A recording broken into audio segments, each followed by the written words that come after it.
Hi, my name is Sophia O'Sullivan, and I'm going to be going over the extreme value theorem, or EVT. But before I get started, I just want to say that I do actually like EVT a lot. I think it's a straightforward process that has just always made sense in my brain since we started learning EVT. So yeah, I really like it. And now let's get started. The extreme value theorem, or EVT as I'll be referring to it, states that if f is continuous on a closed interval AB, then f has both a maximum and a minimum on the interval. So what this actually means in English is that EVT is just going to guarantee us an absolute maximum and an absolute minimum on a specified interval, as long as the function is continuous and closed on that specified. EVT, we also have the formal definitions for maximum and minimum. So if f of c is greater than or equal to f of x for all x, then we're going to have a max. And if f of c is less than or equal to f of x for all x, then we'll have a minimum.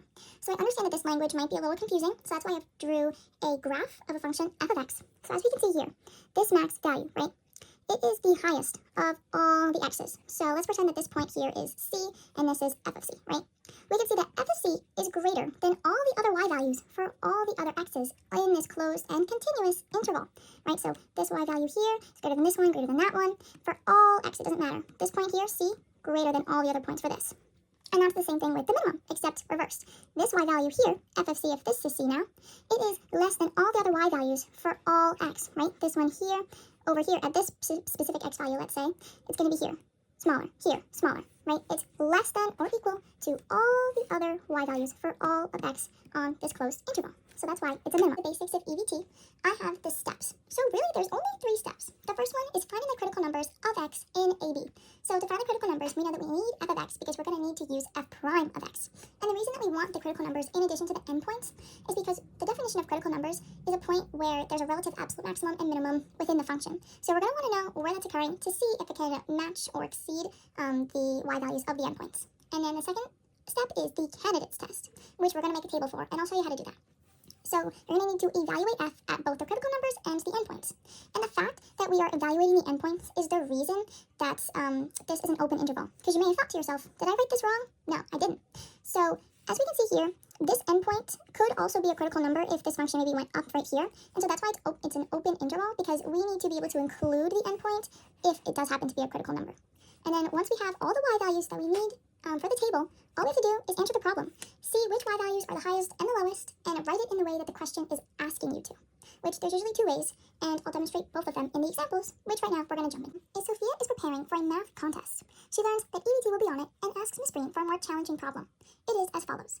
Find the absolute max and min of fx is equal to x times e to the 3x on the closed interval -1, 0. The first thing that we have to do is ensure that EVT can even be applied. So we know that the function is on a closed interval, so that's good. And we also know that it is continuous because since I created the problem, I'm also making it that they are continuous, as are all the other problems, just as a disclaimer.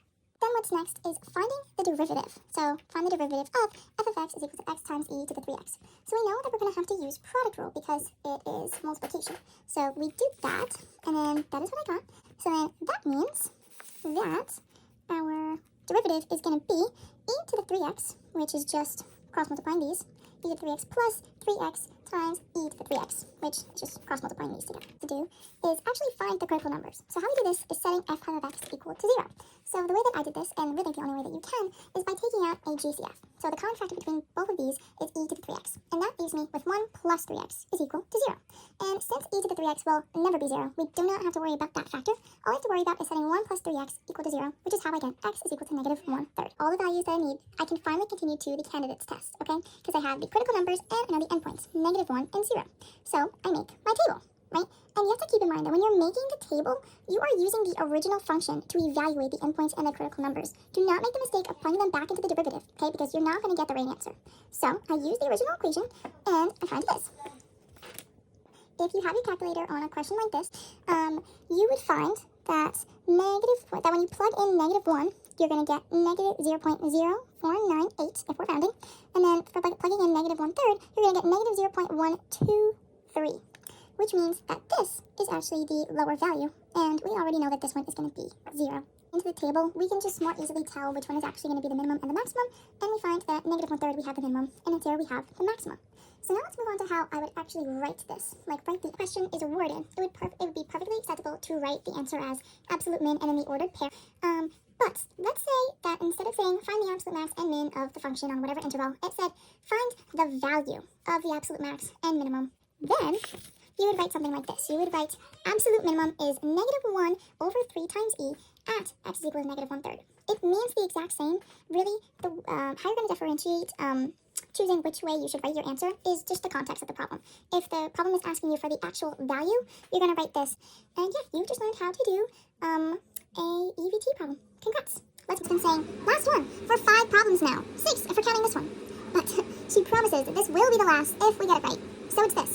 Find the value of the absolute extrema for f of x is equal to f of x plus 3 for x is less than 2, and 2x squared plus 5 for x is greater than or equal to 2 on the closed interval -2, 3. So again, first thing that we have to do, is it continuous and is it on a closed interval? So we know that it's on a closed interval, as it's right here, but how do we know it's continuous? I mean, we're working with a piecewise function. So first things first, before we can even apply EVT, we have to make sure that this function conforms to the definition of EVT. If a piecewise function is continuous, you would usually find the limit as x approaches where it splits, so the limit as x approaches 2.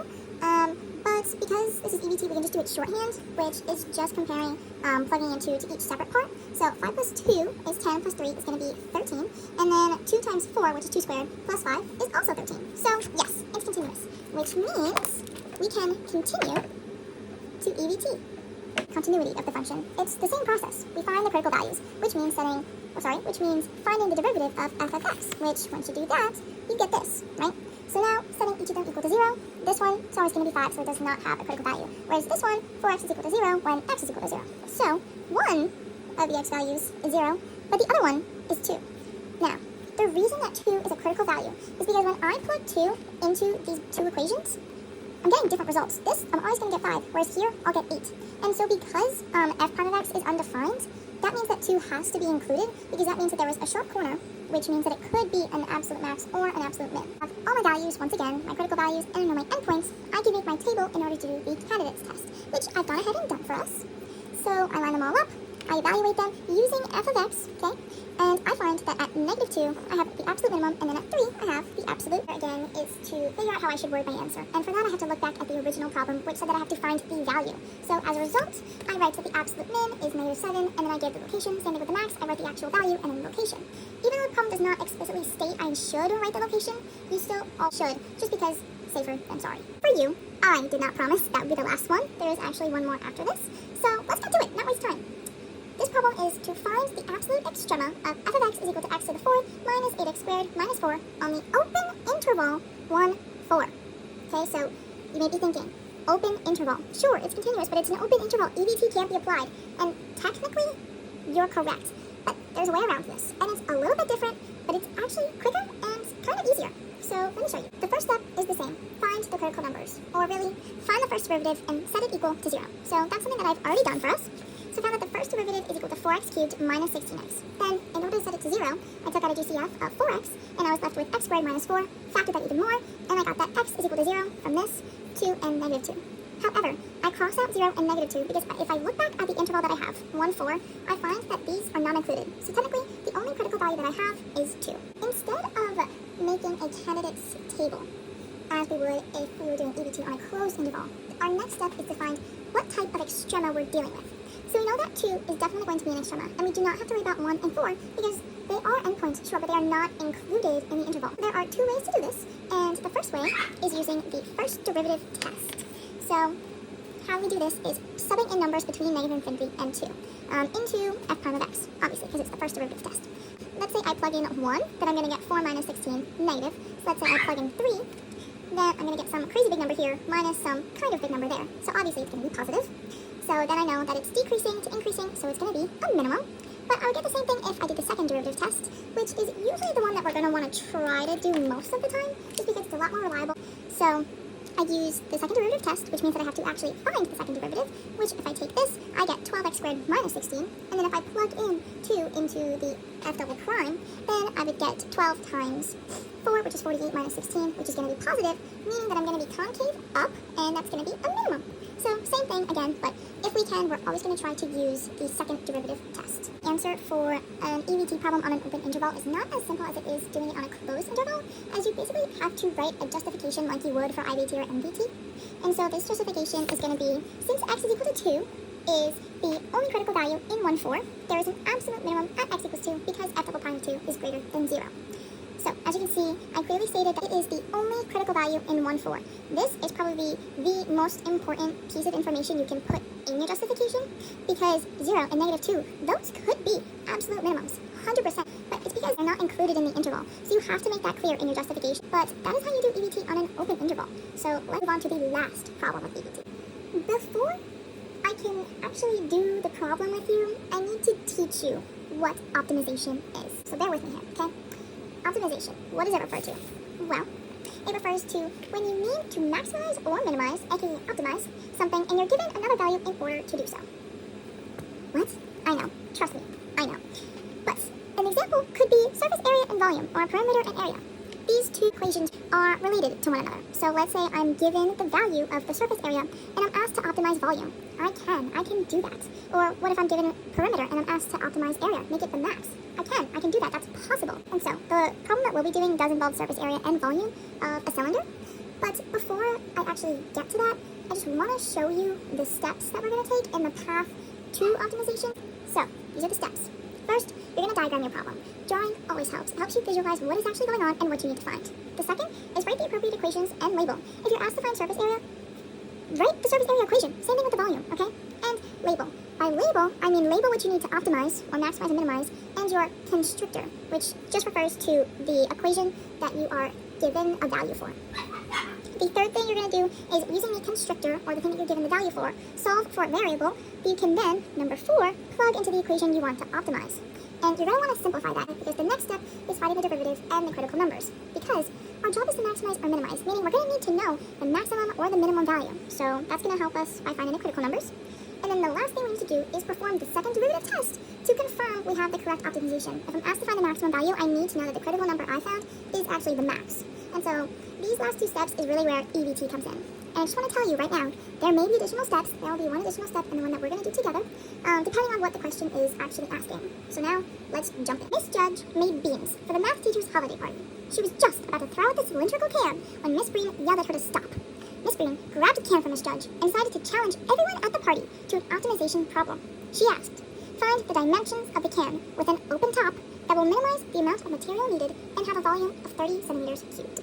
Following the steps that we had just talked about, the first thing we're going to want to do is to diagram the problem. So we're optimizing surface area. So the reason that I drew it like this is because this is the easiest way to visualize surface area, because there's an open top, so that means that there's only one little circle at the bottom, so you only draw one circle, and then this area around the circle here, like the actual thing, and 2 pi r is like the circumference, and h is the height. Next is to actually write the equations. So I know that I'm going to need surface area and volume, so I write that out. Surface area is going to be equal to the area of this plus this, essentially. And then the volume, we know, is equal to 30 centimeters, so that's the given. Okay, it's the constrictor.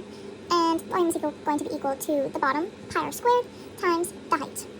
And as you can see, I labeled, which is what I mean by label, I labeled which one I wanted to optimize and how I wanted to optimize it. So it says to minimize, so I write min, right next to the surface area problem. Now that I have my equations and I know which one is the constrictor, I can finally get a common variable from the actual constrictor problem, which is what I did. So I wrote down my volume problem, and I decided to solve for h because taking a square root in order to solve for r is not favorable. And now, the next step is going to be to substitute h into my surface area equation. I just mentioned, I'm going to put h into my surface area equation, and when I do that, I'm going to find that the pi's cancel out, this r cancels out, and then the r squared here becomes r to the first. Nothing happens here because it didn't have an h to begin with. And then I'm left with 60 r to the negative 1, because 2 times 30 is 60, and then this r is the only r left, so r to the negative 1, plus pi r squared. Since I found the simplified version of my surface area equation with the variable subbed in, I can now go on to finding my critical numbers, which means that I have to find the first derivative, which I do. And I find, let me just cover that up real quick, I find that surface area prime, which is how you can do the notation, is going to be equal to negative 60 r to the negative 2 plus 2 pi r squared, and that's just simple rules, like this was pi r squared, so bring that down, and just remember that pi is actually a constant, so 2 pi is just essentially the coefficient of r, so you do not have to do product rule there. And then I need to set that equal to 0. So what I do is I move the negative 60r to the negative 2 over to the left side of the equation, so now I have positive 60, and I put the r squared in the denominator. I move it over this side by canceling it out here, and now I have 60 is equal to 2 pi r cubed, technically. And then to get to here, I decide to divide this by 2 pi. So now I have 60 over 2 pi. And since I have r cubed over here, I take the cube root of this, so I'm just left with r. And that is why I get r is equal to the cube root of 62 pi. So congrats, we have just found the first dimension that we need. Before I can find what the other dimension is, first I have to ensure that the r value that I found is in fact the minimum. So in order to do that, I have to do the second derivative test, which means that I have to find surface area double prime. And when I do that, I get 120 r to the negative 3 plus 2 pi. And so whenever I put in my r value into this, I know that it's always going to be positive because I'm taking the cube root of a positive number and dividing it by a positive number and then adding another positive number to it. So it's always going to be positive, which means that it is a minimum. So we are all set to move on to the last step, which is the extra step, as I said, which is to actually find now what h is.